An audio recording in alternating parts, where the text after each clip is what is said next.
34º Congreso Nacional de Medicina General y Social. Germán Enrique Reyes Forero.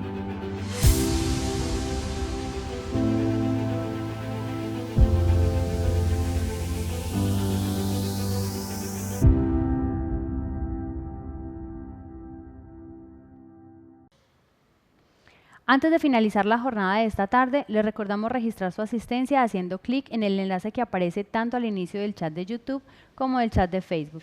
Recuerden que cada día hay un enlace diferente y que este se desactiva inmediatamente finaliza la última conferencia del día. Cerramos la jornada académica de hoy, martes 22 de noviembre, y hemos invitado al doctor Juan Felipe Peláez Pérez para que exponga el tema aneurisma intracraneal no roto. El doctor Peláez Pérez es médico egresado de la Corporación Universitaria Remington, especialista en neurocirugía de la Universidad de Antioquia, profesor de neurocirugía de la Corporación Universitaria Remington, neurocirujano y cirujano neuroendovascular Angioteam. Labora en la Clínica Las Américas A1 y en Angiosur. Bueno, un agradecimiento especial a Asmedas por la invitación. Vamos a iniciar entonces con la charla aneurisma intracraneal no roto. Para empezar entonces tenemos la definición. El aneurisma es una dilatación que se forma a nivel de la pared de las arterias cerebrales y que tienden a romperse en el tiempo generando un sangrado intracraneal. Tenemos en cuanto a la epidemiología una prevalencia de 3.2% anual. Generalmente se presentan estos aneurismas intracraneales no rotos en mayores de 30 años con una edad media de presentación de los 50 años. Es más común en mujeres con una relación de 2.1, ¿de acuerdo? Es una de las causas principales de los accidentes cerebrovasculares hemorrágicos. A su vez, es la principal causa de hemorragia subaracnoidea, que es una catástrofe, y se ha demostrado, evidenciado en los artículos, que los aneurismas intracraneales pueden ser múltiples hasta en el 30% de los casos. En cuanto a la fisiopatología, tenemos que los aneurismas se generan a nivel de la bifurcación, principalmente de las arterias, y esto se debe al estrés hemodinámico que se generan a nivel de esta pared, adelgazando la lámina interna y la túnica media de estas arterias, por ende generan una dilatación que en el tiempo tienden a romperse a través del domo del aneurisma, como vamos a ver a continuación. En cuanto a la localización de los aneurismas, son más comunes en este territorio a nivel de la arteria comunicante anterior, lo más distal al polígono de Willis. La segunda localización más común es a nivel de la arteria cerebral media. Puede estar localizado también, a nivel del segmento comunicante de la arteria carótida interna, comprometiendo la arteria comunicante posterior, o pueden ser en cualquier trayecto de la arteria carótida interna, ¿de acuerdo? Principalmente en sus segmentos intracraneales. Pueden ser múltiples, como les mencioné, en el 30% de los casos uno siempre debe buscar aneurismas múltiples en los pacientes, por eso se debe evaluar muy bien los estudios angiográficos, ya sean invasivos o no invasivos. En cuanto a la morfología, tenemos que los aneurismas tienen un cuello, tienen un cuerpo y tienen un domo. Hay alguna clasificación morfológica que es la que les presento a continuación. Los aneurismas pueden ser saculares. Un aneurisma sacular es que compromete solamente, digamos, un perímetro de la arteria. Pueden ser fusiformes, son este tipo de aneurismas que les muestro acá, en donde compromete el aneurisma a los 360 grados del perímetro de la arteria, no tienen un cuello bien definido. Hay otro tipo de aneurismas que es el aneurisma disecante, en donde tiene una luz verdadera que es esta y una luz falsa que es alrededor, ¿de acuerdo? Generalmente se da en pacientes que sufren un trauma. Y hay otros aneurismas que no son tan comunes realmente, pero que hay que tenerlos en cuenta, que son los aneurismas blister, como se los presento en la siguiente imagen. Perdón. En esta siguiente imagen, que son aneurismas que tienen ausencia de la mayoría de las paredes de la arteria o del vaso padre.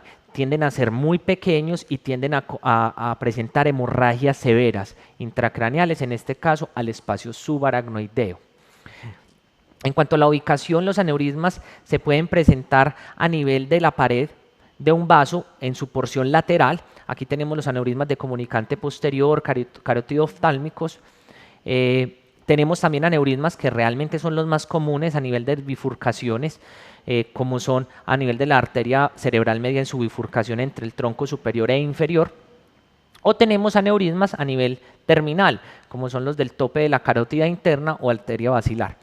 Podemos tener, digamos, múltiples aneurismas en diferentes localizaciones, pero siempre vamos a tener en cuenta que los de bifurcación son los más comunes. En cuanto a las características, vamos a hablar del tamaño. Se clasifican en muy pequeños, menores de 3 milímetros, pequeños entre 3 y 5 milímetros, medianos entre 5 y 10 milímetros, grandes mayor entre 10 y 25 y gigantes mayor de 25 milímetros, y quizás esos son los que tienen más efecto de masa. En cuanto al cuello, como les muestro aquí en la gráfica, el cuello puede clasificarse en estrecho cuando mide menos de 4 milímetros, ancho cuando mide mayor o igual a 4 milímetros, o también se puede decir que ese cuello de ese aneurisma es ancho cuando hay una relación, en la siguiente imagen se los va a mostrar, relación domo-cuello, o sea, la altura del aneurisma dividido el diámetro máximo del cuello del aneurisma es menor de 2. Entonces, cuando usted tiene esa relación menor de 2, dice, también es de cuello ancho. Eso es muy importante realmente para el tratamiento, para definir cuál es el tratamiento ideal de estos pacientes, y más cuando se va a realizar manejo endovascular, ¿de acuerdo? Para ver qué dispositivo se va a utilizar. En cuanto a la presentación clínica, tenemos que la mayoría de aneurismas que se diagnostican no rotos son de forma incidental, son en el contexto de una cefalea en estudio, una cefalea primaria, una migraña, le hicieron una angioresonancia y le encontraron un aneurisma, ¿cierto? También pueden presentar efecto de masa, con los aneurismas son grandes o gigantes, o pueden ser pequeños, pero esos pequeños mal ubicados. Mal ubicados es que, por ejemplo, estén en estrecha relación con el quiasma óptico. En este caso, si está en estrecha relación con el quiasma óptico, un aneurisma de comunicante anterior, pues generará una hemianopsia bitemporal o heterónima. O otro ejemplo es el aneurisma de arteria comunicante posterior, que puede generar una compresión sobre el tercer nervio craneal y generar una parálisis del tercer nervio craneal, dando pues una midriasis, una ptosis palpebral. Puede generar déficit de pares craneales, como les acabo de mencionar, un déficit motorosensitivo, ACVs isquémicos, cuando los aneurismas pueden estar trombosados en su interior intrasacular o intraneurismático, generar trombos, y esto generar, digamos, esa migración de esos trombos intraneurismáticos a otros sitios distales de las arterias cerebrales y generar accidentes cerebrovasculares isquémicos, o en su defecto convulsiones.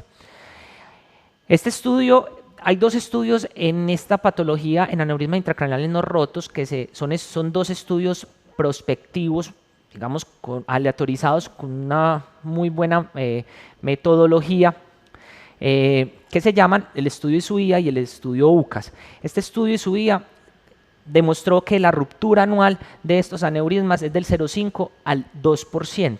Se rompen más comúnmente en pacientes con edad avanzada, sexo femenino, japonés o finlandés, cuando el tamaño es mayor de 5 milímetros, cuando los aneurismas están ubicados en la circulación posterior, hablo de circulación posterior en el sistema vertebral o basilar, ¿de acuerdo? Se rompen más comúnmente que los que son de circulación anterior, o sea, todos los aneurismas que dependen de la arteria carótida interna, o los aneurismas son sintomáticos, tienden a romperse más. Hay unos hallazgos al examen físico que se presentan de forma tardía por efecto de masa, como son la parálisis del tercer nervio craneal, en la cual usted debe sospechar un aneurisma de comunicante posterior que está comprimiendo el tercer nervio craneal y genera esa parálisis. También se puede ver parálisis del sexto nervio craneal y se puede ver en aneurismas de la arteria cerebelosa posterior inferior o pica. Puede existir entonces el paciente presentarse con una paresia de miembros inferiores o una bulia. Esto me haría sospechar de aneurisma de arteria comunicante anterior. Hemiparesia fascia o alteraciones visoespaciales me hace sospechar en aneurismas de arteria cerebral media. Esto no es tan común, pero uno siempre debe tenerlo en cuenta en su práctica. Convulsiones se presentan hasta en el 20% de los casos, no es nada despreciable. Muy bien, una de las cosas importantes de esta charla y el mensaje que quiero que se transmita es que hay algunos factores de riesgo que te predicen que usted va a tener aneurismas o va a desarrollar aneurismas, y si ya los tiene va a crecer y se le va a romper en el tiempo. Entonces tenemos estos factores genéticos de tamaño, crecimiento, localización del aneurisma, la forma del aneurisma, la dinámica de flujo o cómo ese flujo sanguíneo está dentro o fluye dentro del aneurisma. Si el paciente tiene aneurismas múltiples o antecedentes personales de hemorragia subaracnoidea, tiene síntomas de compresión por el aneurisma, la edad y comorbilidades, y hay otros factores de riesgo. Entonces me voy a detener un poco acá para empezar hablando sobre los factores genéticos. Se ha demostrado que el 10% de las hemorragias subaracnoideas tienen antecedentes familiares de aneurismas cerebrales. Por eso hay que buscarlos, ¿de acuerdo? No hay un gen específico relacionado con los aneurismas. Lo que se ha demostrado es que esos genes interactúan entre sí, y además de eso con los factores medioambientales, como vamos a ver, el licor, el fumar, ¿de acuerdo?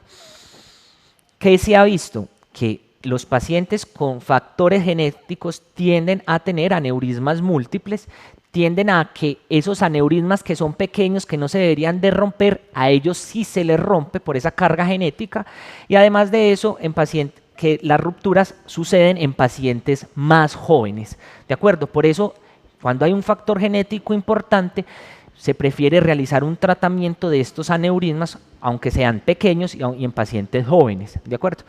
Muy bien, hay otros factores genéticos o patologías que están relacionadas para que usted tenga aneurismas. Aquí tenemos un listado de múltiples patologías, pero me voy a detener porque generalmente son enfermedades del colágeno. Resalto acá el síndrome de Marfan, porque el síndrome de Marfan en algunos artículos no lo toman como un factor de riesgo para que formara aneurismas, y en otros sí, ¿de acuerdo? En cuanto al tamaño del aneurisma, se ha visto que los aneurismas pequeños se rompen, pues obviamente con menos frecuencia. El riesgo de ruptura está aumentado de forma exponencial cuando el aneurisma mide más de 5 a 7 milímetros. El crecimiento es más probable en aneurismas que son grandes o que midan más de 5 milímetros que en los pequeños. Sin embargo, los aneurismas pequeños también se rompen, no solamente si tienen mayor riesgo de romperse en los pacientes con carga genética importante de aneurismas, sino que cuando son pequeños tienen riesgo de ruptura cuando el tamaño o la relación entre el tamaño del aneurisma dividido el vaso mayor o el vaso padre le da mayor de 3.1. Ahí ese paciente tiene mayor riesgo de que se le rompa el aneurisma, aunque el aneurisma sea pequeño, o sea, mida menos de 5 milímetros. Esos pacientes tienen indicación de tratamiento. Cuando el aneurisma mide menos de 5 milímetros, tiene una tasa de ruptura menos del 1% anual. Sin embargo, si usted sigue le hace un seguimiento imagenológico a ese aneurisma al año con angioresonancia o una arteriografía cerebral y muestra crecimiento o cambios en las características morfológicas, se puede elevar la tasa de ruptura hasta 30 veces. Entonces ahí es una indicación de que se debe tratar el aneurisma, ¿de acuerdo? Definitivamente tratar los aneurismas que en el tiempo cambian sus características o crecen es una indicación. Es una indicación para usted tratar el aneurisma. En cuanto a la localización, los dos estudios que les mencioné inicialmente, el ISUIA y el LUCAS, en el ISUIA definieron que los aneurismas de la arteria carótida cavernosa o de la arteria carótida interna en su segmento cavernoso tienen muy poca probabilidad de que se rompan, y si se rompen generalmente no dan una hemorragia subaracnoidea importante, sino dan una fístula carótido cavernosa. Los aneurismas, ellos demostraron que los aneurismas de circulación posterior tienen una mayor tasa de que se rompan que los aneurismas de la circulación anterior. Y el estudio UCAS demostró que esos aneurismas de circulación anterior, como lo son el comunicante anterior, el de comunicante posterior, tiene mayor probabilidad de romperse que los aneurismas de la arteria cerebral media. Muy bien. Siempre tener en cuenta que el tamaño del aneurisma que ya se rompe, que ya está roto, no es el verdadero tamaño que tenía antes de romperse. ¿De acuerdo? En cuanto a la forma del aneurisma, tenemos dos criterios para definir tratamiento en estos pacientes. y es lo siguiente, es la razón de aspecto. La razón de aspecto es una fórmula o una relación en la altura del aneurisma dividido diámetro máximo del cuello. Esa es la razón de aspecto. Si es mayor de 1.6 tiene una indicación de tratarse. O tratarse, estoy hablando de terapia endovascular o microcirugía, que ya vamos a ver qué es eso. La otra indicación para tratar estos aneurismas es que tengan bleb o pezones, que son prolongaciones generalmente a nivel de el saco aneurismático, principalmente en el domo, es donde más se forman. Si tiene eso, es un predictor de que ese aneurisma se va a romper, está más adelgazado en esa parte de la pared, se va a romper y hay que tratarlo. Y por último, digamos, hablando de morfología y qué pasa con los aneurismas, esto ha tenido, digamos, un patrón pues, digamos, relevante en la historia. Se ha venido estudiando con más fuerza y es la dinámica de flujo dentro del aneurisma, es cómo fluye, cómo se comporta la sangre dentro del aneurisma, y esto con imágenes, pues obviamente de flujo. Usted puede decir que en una parte del aneurisma tiene mayor flujo sanguíneo o le está dando directamente ese flujo a este sitio del aneurisma que va a pintar más en rojo, por ende por ahí tiene mayor riesgo de adelgazamiento de la pared y romperse. Entonces podría uno tener estudios de dinámica de flujo para definir también tratamiento. Sin embargo, esto se hace más en investigación y en Colombia pues no lo tenemos tan disponible. Muy bien. Otro punto importante para definir tratamiento como tratamiento de los aneurismas y definir si esos aneurismas van a formarse, crecer y romperse, es si el paciente tiene aneurismas múltiples. No hemos definido el hecho de que el paciente tenga 2, 3, 4, 5 aneurismas, tiene mayor riesgo de romperse, no, ¿de acuerdo? Sin embargo, se ha demostrado que si un aneurisma, si usted tiene un antecedente de que se le rompió un aneurisma, o sea, una hemorragia subaracnoidea, y se presentan más aneurismas, eso es una indicación clara y precisa para tratar el resto de aneurismas, ¿de acuerdo? Si tuvo un antecedente personal de que ya se le haya roto un aneurisma, trate el resto que no estén rotos. El resto que no están rotos se deben de tratar no en la fase aguda, es un alto riesgo para el paciente. Entonces uno normalmente, si tiene múltiples aneurismas, trata el que está roto y en un segundo tiempo, en una semana, en 2 semanas, cuando el paciente esté estable, puede tratar el otro aneurisma, pero en un segundo tiempo, en un tercer tiempo, así sucesivamente.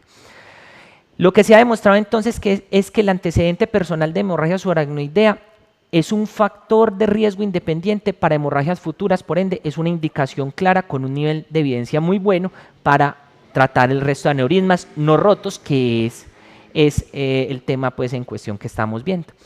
Si el paciente siente síntomas de compresión, es una indicación para tratar el aneurisma. Listo, es una indicación clara. No es despreciable, se presentan hasta en el 12% de los casos. Digamos, el nervio craneal más común comprometido es el tercer nervio craneal y son dados por aneurismas de la arteria comunicante posterior. Pero es claro, es una indicación de tratamiento de ese aneurisma que está no roto. ¿De acuerdo? Que tenga un síntoma por compresión. Esto es un aneurisma y miren la parálisis de este paciente con ptosis palpebral y midriasis izquierda. Muy bien. Y en cuanto a la edad y comorbilidades, no es claro si el paciente más viejito se beneficia entonces de tratar esos aneurismas o si tiene múltiples comorbilidades. No. Sin embargo, la edad avanzada se ha relacionado con disminución en la esperanza de vida, mayor presencia de comorbilidades, mayor riesgo del tratamiento, pero a su vez se ha demostrado que a los pacientes, digamos de edad mayor, adultos mayores, si se les rompe un aneurisma les va peor, ¿de acuerdo? Entonces uno tiene que tener eso, individualizar a su paciente para definir tratamiento o no.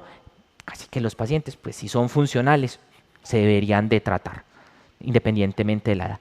Y hay algunos otros factores de riesgo, como son el tabaquismo. Este tabaquismo, pues miren el OR tan grande, para usted tener aneurismas que se le formen, que crezcan y se rompan, que fuma tiene riesgo de todo eso. Tomar licor de forma excesiva y la hipertensión arterial, quizás esos son los 3 factores de riesgo más comunes, digamos modificables, que podríamos intentar tratar o digamos tener ausente en nuestros hábitos rutinarios. Hay algunas escalas de predicción de que esos aneurismas se les va a romper. ¿Cuáles? Pues hay muchas, pero digamos esta es la que más se menciona en los artículos, que es la escala o lo de la escala de Faces, de acuerdo, que tiene una puntuación, tiene varios ítems y unas puntuaciones variadas. Lo que nos dice es que si puntúa mayor o igual a 12, tiene 17.8% de romperse ese aneurisma a 5 años. Esto nos ayuda a tomar decisiones, aunque hay algunas críticas porque no toman en cuenta algunos criterios importantes, pero es una ayuda también. En cuanto al diagnóstico de imágenes, para ir terminando, entonces tenemos que la angiografía por sustracción digital o arteriografía cerebral o panangiografía cerebral es el gold estándar para la caracterización de los aneurismas y más para, digamos, el planeamiento de cirugía. Yo debería tener una angiografía cerebral, ¿de acuerdo? Con un nivel de evidencia muy bueno. El seguimiento de estos aneurismas, lo ideal sería con angiografía de sustracción digital. Sin embargo, como es un estudio de forma invasiva, costoso, pues no es lo más común que se realice. Por eso, digamos, tenemos muy en cuenta los estudios angiográficos no invasivos como el angiotac cerebral y la angioresonancia cerebral para hacer el seguimiento de estos pacientes con aneurismas intracraneales no rotos. Es una alternativa muy buena la angioresonancia y cuando usted, digamos, tiene un cambio en la angioresonancia, tiene un aneurisma intracraneal, lo trató o no lo trató, viene en seguimiento, ya le hizo terapia endovascular o lo clipó por cirugía, neurocirugía.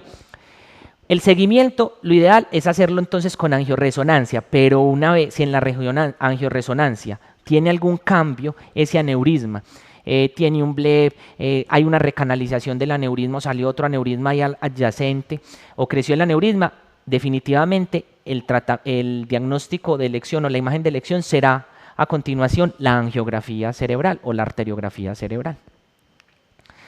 En cuanto al cribado, y esto es muy interesante, tamizaje o cribado, pesquisa para ver si usted tiene aneurismas, es una consulta frecuente, doctor, es que yo quiero saber si yo tengo aneurismas cerebrales. Esto es las indicaciones de la guía de AHA de aneurisma intracraneal no roto del 2015 y es, los pacientes se benefician de angioresonancia cerebral contrastada cuando el paciente tiene mayor o igual a 2 familiares con aneurismas intracraneales o hemorragia subaracnoidea, ¿de acuerdo? O en su defecto que el paciente tenga una enfermedad renal poliquística autosómico dominante, tenga una coartación de la aorta o pacientes con enanismo osteodisplásico. Esas son las indicaciones para usted enviarle una angioresonancia cerebral contrastada a un paciente, ¿de acuerdo?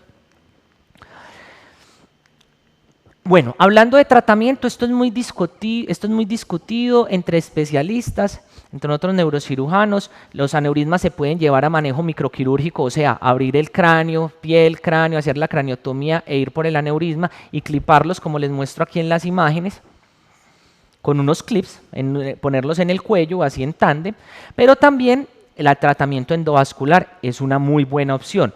Múltiples, digamos, dispositivos, coils, que son como unos cordoncitos muy pequeños dentro del aneurisma, stent, puedo combinar stent y coil. Los stent son mallas metálicas con un contenido alto de metal para que el flujo sanguíneo siga por dentro del stent y no se vaya contra el aneurisma. Tenemos otros dispositivos que son los stent redireccionadores de flujo o sistemas redireccionadores de flujo, que son unos stent con alta cantidad de metal para que aislar el aneurisma o el cuello del aneurisma del flujo sanguíneo. Es una muy buena opción. O hay dispositivos que se llaman dispositivos intrasaculares, el más común es el que más se utiliza, es el WEB en nuestra región.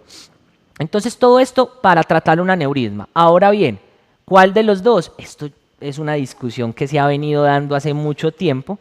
Los dos son eficaces, los dos son muy buenos para tratar aneurismas.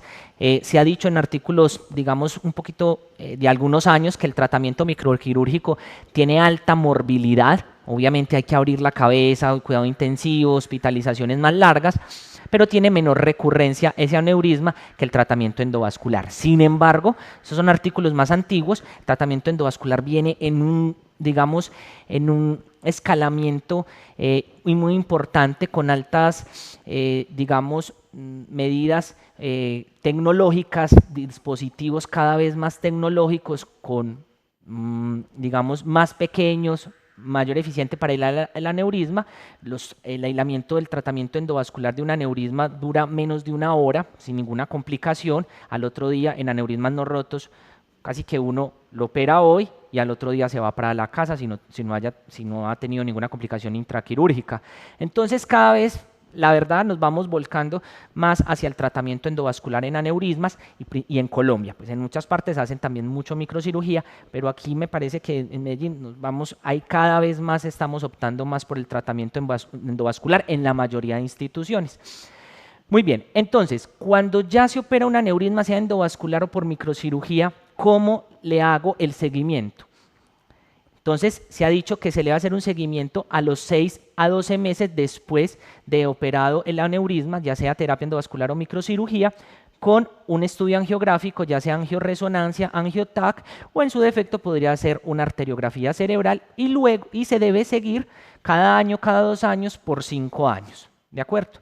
Pero ¿qué pasa con ese aneurisma que no se operó, pero que lo voy a seguir a ver si crece, si cambia su morfología? Lo estamos en seguimiento. Entonces está indicado el angioresonancia o el angiotac, sí, pero no se sabe, es incierto el patrón con qué temporalidad se va a realizar el estudio.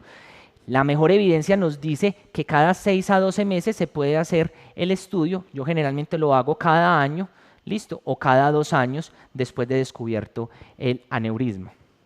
Y por último, siempre realizar angioresonancia. Para el seguimiento sería lo ideal, más que el angiotac. Si en la angioresonancia hay alguna alteración de ese aneurisma, algo que cambió, pídale arteriografía cerebral para definir tratamiento y para caracterizar mejor la lesión.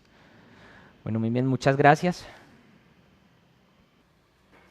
Los esperamos mañana miércoles 23 de noviembre a las 3 de la tarde para continuar con la jornada académica de este 34º Congreso Nacional de Medicina General y Social de ASMEDAS Antioquia. Les recordamos además que las conferencias están quedando grabadas en el canal de YouTube de ASMEDAS Antioquia y en la página de Facebook de ASMEDAS Antioquia. Feliz noche para todos.